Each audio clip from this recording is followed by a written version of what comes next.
Bueno, está con nosotros el doctor Javier García, ministro de Defensa Nacional. Ministro, buenas noches, gracias por estar aquí. Placer, como siempre. ¿Esto es un paso más, son unos cuantos pasos más de lo que era ya la Guardia Fronteriza? Esto es un cambio en cantidad y en calidad. ¿Por qué? Porque nosotros empezamos siendo una Guardia Fronteriza, decías tú recién, ejerciendo jurisdicción sobre la frontera, sobre todo la frontera de Uruguay, con una tarea de seguridad. A partir del 16 de marzo, el 23 de marzo se agregó la tarea sanitaria. En el caso de Rivera, ayer hicimos un aumento en cantidad y en calidad. ¿Por qué? Cantidad porque pasamos de 2 puestos a 4, en principio, de empeñar 100 efectivos a empeñar 125 más los oficiales. Y en calidad porque aparte le agregamos, hicimos un movimiento de las perillas, y le agregamos esta limitación al tránsito a Rivera, hacia Rivera y desde Rivera. Es decir, nuestro objetivo fundamental es que en la ciudad de Rivera, que es donde está focalizado nuestro interés ahora, porque tenemos un foco allí, que en la ciudad de Rivera estén quienes viven en Rivera o quienes trabajan en Rivera. Es decir, tratar de mantener la mayor normalidad posible dentro de las particularidades que tenemos y que no haya evasión de los focos hacia el sur del departamento. ¿Cómo se hace para no hacer controles dobles o triples, o no les molesta que de repente la Policía Nacional de Tránsito pare a alguien y ustedes los vuelvan a parar? Cuando digo ustedes, digo el Ministerio de Defensa. Bienvenido. Y si sean triples o cuádruples, vamos a hacer todo lo posible para que el cumplimiento de la disposición sea efectiva. Tanto es así que de hecho va a haberlos. Ejemplo, Ruta 5, Paso Manuel Díaz. Allí, que está la entrada, la ruta que va a Minas de Corrales, está a unos cuantos kilómetros de la ciudad de Rivera. Allí va a haber un puesto del Ministerio del Interior. Si esa persona pasó el puesto del Ministerio del Interior, se va a encontrar en Curtiseiras, a poquititos kilómetros antes de la ciudad de Rivera, con un puesto del Ejército Nacional. Así que vamos a enganchar el tema en algún lugar. Y lo mismo pasa, están habilitadas las importaciones y exportaciones, estoy hablando de los camiones que van y vienen. Eso las cargas sí, las cargas siempre estuvieron incluso desde el 13 de marzo de la emergencia nacional, porque si no sería detener la economía. Sí, pero además no se los controlaba a esos camiones. Eso yo hablé con empresas de camiones, no por esta situación hace 20 días, lo conté acá en Buscadores, y no había un control de fiebre de los brasileños que venían de zonas complicadas. A ver, esto ahora sí. Quizás se pueda haber salteado alguno, pero la información que yo te puedo dar no es esa. Tanto fue controlado que hemos enviado ciudadanos brasileños para atrás. Hemos encontrado personas escondidas en camiones. ¿Por qué? Porque el decreto reglamentario avanzó sobre cómo venía originalmente y nosotros agregamos la inspección de cargas. Hemos encontrado en Noblía una señora que quiso pasar 2 veces en un camión, primero en la cabina y después escondida en la caja. En Río Branco, una persona que venía escondida en la caja de un auto, sí, eso me acuerdo, de Porto Alegre. En Noblía también un auto que venía con ciudadanos brasileños y todos ellos fueron mandados para atrás. Puede haber alguna circunstancia que haya sucedido eso, pero la realidad es que estamos siendo, el ejército muy minucioso en eso. Sí, lo que decías tú del tema del control de temperatura, eso fue agregado. Sí, eso es lo que yo decía. No fue del inicio, eso fue. Yo decía, no hablaba agregado de polizontes, claro, sino de los controles. Se estaban quedando sin combustible. Sí, pero te llega, como venía de Brasil, una persona con esta emergencia sanitaria. Y ya pasó con esta ceremonia de Umbanda. Portando el virus y se metió para adentro, y es un exocet biológico, digamos, sí, ¿no? Sí, el exocet, me acordé de la guerra de la misma edad. La guerra de las Malvinas, sí. A veces sale eso. Lo descubrimos. De fabricación francesa. Atento, Lalo. Sí, atento casco. Me estoy quedando sin combustible, habías dicho hace unos 20 días. ¿Y? Tema aviación. Aviación y supongo que el resto de... Bueno, es que el 70% del gasto que estamos teniendo en estos controles básicamente es a cuenta de combustible. Habíamos hablado de los aviones, pero en el presupuesto que estamos consumiendo en materia de control de fronteras, básicamente es combustible. El recurso humano es el mismo. Lo que tenemos es más desplazamiento, entonces tenemos más gastos en insumos como el combustible o lo que puede significar en montar campamentos, etcétera. Pero el gasto más importante es combustible. Te doy un dato, Miguel, que creo que te puede interesar. Al día de hoy llevamos 800.000 horas de trabajo, de servicio, a partir del 16 de marzo en frontera. ¿Las tres fuerzas? Las tres fuerzas. Yo creo que ningún uruguayo se imaginaría hoy nuestras fronteras sin nuestras Fuerzas Armadas. Es parte de la habitualidad, de la normalidad, de la nueva normalidad. ¿Llegó para quedarse eso? Sí, totalmente. Como la guardia perimetral de una cárcel. Llegó para quedarse primero porque está la estabilidad de la ley, que lo determina. Las cárceles empezaron siendo decretos, años después vino una ley. Aquí de entrada fue una ley que tuvo amplio respaldo político, que tiene a su vez un gobierno que está convencido de lo que significa esto. Antes de venir para aquí yo recibí en el despacho de mi oficina a una gente que trabaja en un rubro comercial, empresarial, que es importador, que fabrica acá esto, y que su gran problema es el contrabando, el gran contrabando. Decía, la verdad, es muy bienvenido. Y eso que nosotros, los efectivos, trabajan en abigeato, narcotráfico, el gran contrabando, no hacemos de aduaneros, el gran contrabando. Salió una nota en el diario el otro día que los los vendedores de maquinaria agrícola en frontera empezaron a vender maquinaria agrícola nuevamente. No se vendía maquinaria agrícola. Productos fitosanitarios. ¿Por qué? Porque la maquinaria entraba para trabajar y se iba. Salió sí, claro, por lo que salió allí, lo que comentan estos vendedores. Productos fitosanitarios que agregaban, no solo es un tema de contrabando, es un tema de sanidad, de salud, porque entraban al país productos que no estaban aprobados aquí, peligrosos para acá. Se comunicaba con nosotros el otro día el presidente del centro comercial de Salto, señalando que la verdad que a partir de esta circunstancia, como un efecto, en este caso como el efecto de la custodia de fronteras a partir de la ley, desvinculado del tema no tiene sanitario. Que ver con coronavirus. Exacto. De las ventas, cómo habían aumentado. A mí eso me da enorme satisfacción, porque eso es trabajo de los uruguayos. Eso es mujeres y hombres del Uruguay que tienen la posibilidad de trabajar y que les vaya bien y generar una dinámica económica que en estas circunstancias, siempre, ¿no? Pero en estas circunstancias vaya si es bienvenido. Vamos a otros temas, tema cascos azules, es decir, sí, las fuerzas uruguayas con Naciones Unidas. Hoy hiciste un anuncio que quiero que lo pongas arriba de la mesa para contextualizar y con algunas preguntas. Sí, hoy tuvimos en el Ministerio de Defensa, fuimos con el subsecretario reunidos con el presidente, el acuerdo habitual, quincenal, y le informamos que había llegado hace unos días atrás una solicitud formal de Naciones Unidas auscultando si estamos dispuestos a aumentar el contingente en Golán. Actualmente tenemos 170 efectivos, llevarlos a 210, 40 efectivos. Y nos consultaban para, en virtud de la respuesta, iniciar o no el camino formal. Y el presidente nos dijo que compartía y que contestáramos afirmativamente. Así que somos... Esto va al Parlamento ahora. Primero tiene que resolverse afirmativamente por parte de Naciones Unidas. Me consta que no somos los únicos, pero también me consta que sin ser los únicos quizás seamos aquellos que más nos reclaman. Hubo un gesto que puede pasar desapercibido para gente que no esté mucho en el tema, pero el 18 de mayo, el lunes pasado, el Día del Ejército, el Día de Batalla de las Piedras y por lo tanto del Ejército también,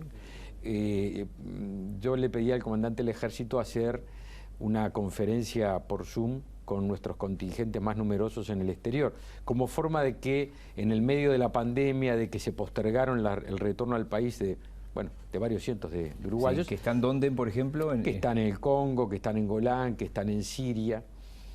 Hablamos con nuestro general en Pakistán, en India, podría haber sido Colombia, pero los más contingentes más numerosos son Yo Congo supongo que todo el mundo sabe en estos tiempos de internet, el Golán es el límite norte de Israel, el sur con el sur del Líbano, gran parte del suroeste de Siria y un pedacito de Jordania, de memoria. Sí, exactamente. Y estaba allí, me avisa el comandante del día anterior que quería participar de la videoconferencia la comandante de la fuerza de Naciones Unidas, la principal comandante, que es una mujer irlandesa, una oficial general. Y dije, qué gesto interesante. Claro, el gesto iba, uno lo lee políticamente, en consonancia con lo que estaba pidiendo Naciones Unidas, que hizo algo así, dicen, como un relevamiento de las capacidades militares, y a partir de ello nos piden aumentar el contingente. ¿Está el día de Naciones Unidas? Porque es un tema recurrente, 2x3, que dicen, bueno, no le pagan al Ministerio de Defensa.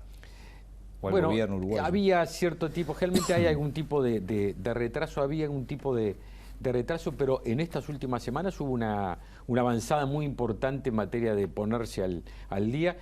En cualquier circunstancia nosotros salimos a saldar esa brecha, ese gap que hay, porque adelantamos, con dinero del Ministerio del Ejército, adelantamos a nuestros efectivos, a su familia, los pagos, cosa que cualquier retraso financiero por parte de Naciones Unidas no significará un retraso. O sea que a oficiales y tropa eso no llega. Sí, que no, Digo, la tropa cobró ustedes toda. le pagan y... Sí, cobramos, yo no te puedo decir ahora, pero hasta marzo creo que estaba todo pago.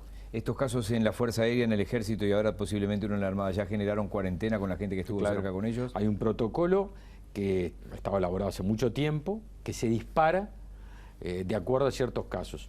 Caso en el Ejército, un soldado que es un contacto, hay una noción de contacto claro con uno de los pacientes de Rivera.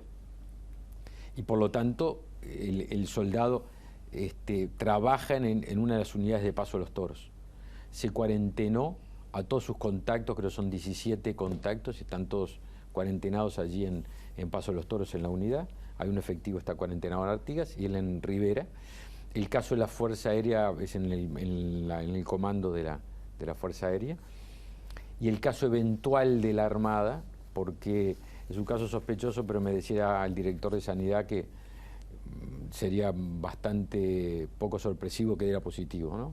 También está en proceso de aislamiento. Bien, Prensa y Relaciones Públicas, por decirlo de alguna manera, del Ministerio de Defensa, nos comunicó hoy que vas a viajar a Durazno mañana. Mañana.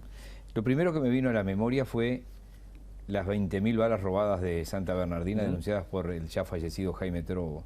18.000 balas, en tiempos en que cualquier vecino que tiene 2 pesos en el celular tiene las cámaras, ve el living, ve todo, es decir, ahí no había nada, ¿Se supo algo de eso? Hay que robar 20.000 balas, ¿cuánto es un camión gigantesco o varios camiones? Bueno, debe ser un volumen importante. Y después hubo también otro caso más cercano, en el mismo lugar. Tú recordarás,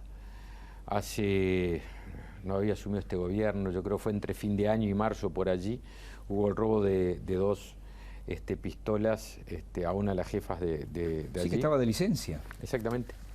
Sí, me acuerdo. Se recuperó una, por lo que tengo informado, hace pocos días. Yo de eso me acuerdo que, perdón que te haga este paréntesis, hablé con Menéndez, que era subsecretario, ya fallecido, porque él es de Durazno, entonces lo llamé especialmente para... No, un caballero. Un señor. Y... El día que yo asumí, llamé a su señora y le dije que estaba entrando el despacho que había ocupado su marido y que esperaba honrarlo como lo había honrado él. Mirá qué gesto, mirá qué gesto. No hay novedades con respecto a las balas. Bueno, ya son unos cuantos años. 4 años. No, yo creo que son más. ¿Sí? Yo creo que la denuncia fue en el 2016, de memoria, yo creo que son más. En eso no me animo a seguir no está, pero el peor si son más años. Sí, de este último caso. 2015, me dicen en la producción. 2015, 5 años. Sí, en este caso, porque seguí particularmente, a pesar que no era ministro, pero seguí particularmente el hecho, porque aquí hay un tema que es que vincula la modificación que se hizo de la ley orgánica de las Fuerzas Armadas, que modificó, nosotros no lo acompañamos siendo senadores, no lo acompañó toda la oposición, pero modificó el sistema disciplinario. Tanto lo modificó que asimiló, actualmente vigente, nosotros lo vamos a modificar esto, asimiló el perfil profesional y las obligaciones y los derechos, etcétera, de un militar con un administrativo del Ministerio de Ganadería, de una persona armada con una persona que cumple una tarea totalmente diferente, o con un cocinero del Hospital Pastar, no importa. Y entonces lo que antes era, ante un hecho grave, que era la constatación, aquí una intervención judicial, un procesamiento, ante la denuncia y la actuación judicial, si había una falta grave, rápidamente se aplicaba el reglamento disciplinario y se sacaba la fuerza. Acordate tú que esto estuvo también vinculado, estoy jugando en memoria, con un tema de acoso sexual. No me acuerdo de eso. Y se aplicaba y se sacaba la fuerza. Bueno, ahora no se puede. Hay que seguir todo un proceso largo, a pesar del procedimiento judicial que lleve a que termine el proceso judicial para esto. Y uno dice, bueno, pero hay circunstancias muy particulares. Pero un funcionario militar no es un funcionario administrativo, es una persona armada que tiene acceso, que tiene conocimiento de bases militares, donde, entre otras cosas, hay armas y hay municiones. Y eso requiere un estatuto particular. Y no es buena cosa, esto pasó también en la Armada en Maldonado con el robo del combustible, es una muy mala señal que aquella persona que comete un delito grave no se la pueda sacar de la fuerza inmediatamente. 3, 4 preguntas para respuestas más breves. Remate del avión presidencial. 15 de julio, 15 horas. 15 de julio, no dejan sentar nadie a la derecha, ¿es cierto eso o no? No, eso no es no, para no asignárselo al caballero a la derecha, digo. ¿Se gastó más de lo que costó el avión en mantenimiento y repuestos? ¿Eso es correcto? Números redondos, $1.600.000 desde enero de 2018, cuando estuvo operativo, hasta marzo de este año. ¿Hay interesados? $1.600.000 más $1.010.000 que costó comprarlo. O sea que si sumamos fueron $2.600.000, número redondo. Un avión que fue caro, que no cumplió la función, que solo el 10% de sus vuelos fueron sanitarios, que decir que casi el 80% al restante, porque después si uno toma todos los vuelos sanitarios, no llegó al 20% de los vuelos sanitarios. El 80%, más del 80% de todos los vuelos sanitarios, la coordinación entre ACE y la Fuerza Aérea determinó que había otras plataformas que eran mejores para trasladar helicópteros y otros aviones de la Fuerza Aérea, ¿no? Entonces, uno dice, compramos un avión que se quiso vender mostrar como sanitario y que en la práctica, como dijimos de la oposición, no servía, porque para sacar a un paciente hay que quebrarle la cadera, porque no está hecho para... es un avión de lujo. Y aparte... Nosotros somos un país austero, republicano, ¿no? El presidente no requiere aviones de lujo para viajar. Está bien. ¿Hay interesados? Lo sabremos cuando... No tienen esa información todavía. Cuando se estaba yendo el verano hubo un incendio en el Cerro Pan de Azúcar. Sí, ¿verdad? Y había allí, María Eugenia García, una de las periodistas de acá hasta allí, había helicópteros que habían prestado productores, porque la Fuerza Aérea dice no tenía los helicópteros. ¿Andan o no andan los helicópteros para ese tipo de cuestiones? ¿Para los incendios? Sí. Sí. ¿Cuántos aviones vuelan hoy, por ejemplo, en la Fuerza Aérea? Bueno, tengo que hacerte la última actualización, pero tenemos un problema serio. No te quiero dar un porcentaje exacto. En los 2 Hércules vuela uno. Tenemos los aviones del Bandeirante, viajamos ayer. El Brasilia, que ese fue el que operó. Después tenemos unos aviones españoles, que ahora tengo el nombre en la punta de la lengua, no me sale, que vuela uno de los 3 aviones. Es decir, y después los cazas también tenemos muy reducidos. Estamos en un problema serio entonces. Sí, lo habíamos dicho cuando estamos en la Biocar, es el que no me salía el nombre. Y estamos en un problema serio, lo habíamos dicho durante la oposición, tenemos un problema serio en capacidad y también lo que significa esto, el mantenimiento. Nosotros estamos en un proceso de renovación del avión Hércules, o de los aviones Hércules. Ya estuvimos hablando con el presidente de la República y estuvimos hablando con la ministra de Economía y tenemos luz verde para empezar un proceso que terminará bien si nos ponemos de acuerdo con la persona o con el país a quien pretendemos comprarlo. Eso será un proceso de negociación. Hay varios ofertantes. Empezamos el proceso con un país. ¿Y puede haber ayudas allí también? ¿En qué sentido? De esos países que ofrezcan esto. Bueno, todos sabemos que las buenas relaciones y la presencia de Uruguay, el prestigio de Uruguay en el mundo, es algo que tiene su valor político internacional. Y el avión Hércules ha servido en estas circunstancias, no solo, esto que vimos ahora, ¿no? Que sirvió no solo a Uruguay.